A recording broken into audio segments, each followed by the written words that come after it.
আমাদের আজকের এই উপস্থিতি অত্যন্ত মর্মান্তিক, বেদনা বিধুর, অন্যদিকে গৌরবের। 18 কোটি মানুষের প্রাণপ্রিয় সন্তান উসমান হাদি আল্লাহর কাছে চলে গেছেন, কিন্তু তার আদর্শ, তার সাহস, তার আত্মত্যাগ এদেশের মানুষের, কোটি কোটি মানুষের হৃদয়ে কিয়ামত পর্যন্ত জাগ্রত থাকবে ইনশাআল্লাহ।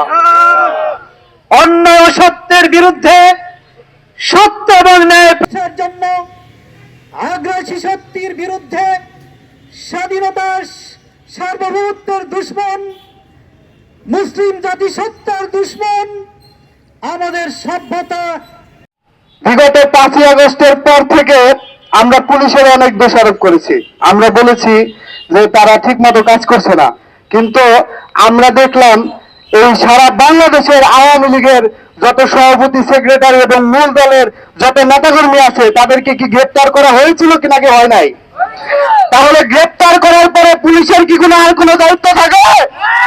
তারপরে দায়িত্ব কার? বিচার বিভাগের।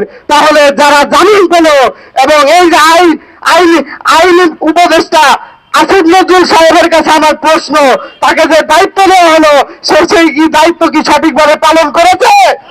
তাহলে সবার আগে পুলিশের বিচার হওয়ার আগে সবার আগে আইন উপদেষ্টার বিচার হতে হবে। এবং স্পষ্ট ভাষায় বলতে চাই, পুলিশের দোষ না দিয়ে আগে উপদেষ্টা আসিফ নজরুলের হিসাব নিন আপনারা। রাখতে হবে। উসমান হাদি ভাইকে গুলি করে শুধু উসমান হাদি ভাইয়ের মাথায় গুলি করে নাই, এই গুলিটা এই বাংলা প্রেমিক, এই দেশপ্রেমিক প্রত্যেকটা তৌহিদি জনতা, প্রত্যেকটা দেশপ্রেমিকের মাথায় গুলি করেছে, ঠিক কিনা বলেন?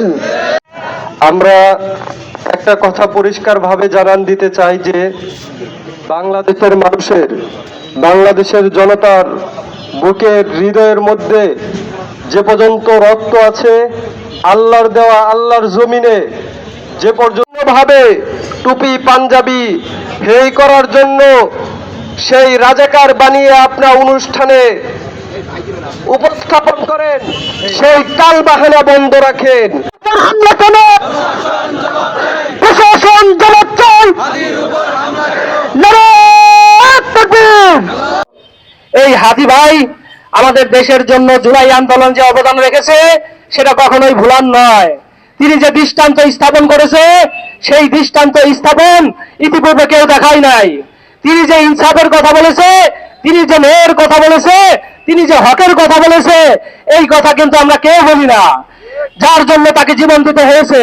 তিনি মৃত্যু হয় এবং সেটা যদি আমরা বাস্তবায়ন করতে পারি এবং প্রকৃতপক্ষে হাদির মতো আমরা যদি সমাজের ভিতরে এরকম কাজ চালিয়ে যেতে পারি, ইনশাআল্লাহ তাআলা ফ্যাসিস্ট একদম চিরতরে বাংলাদেশ থেকে বিদায় নিয়ে চলে যাবে ইনশাআল্লাহ। এজন্য আমরা দেব না লুটাতে ধুলাই আমার দেশের সম্মান, দেব না লুটাতে ধুলাই আমার দেশের সম্মান। রক্তের বিনিময় করেছি স্বাধীন আমার বাংলাদেশ, সৌহার্দ্য সম্প্রীতিতে ভরা নেই কখনো রেশারেশ। রক্তের বিনিময়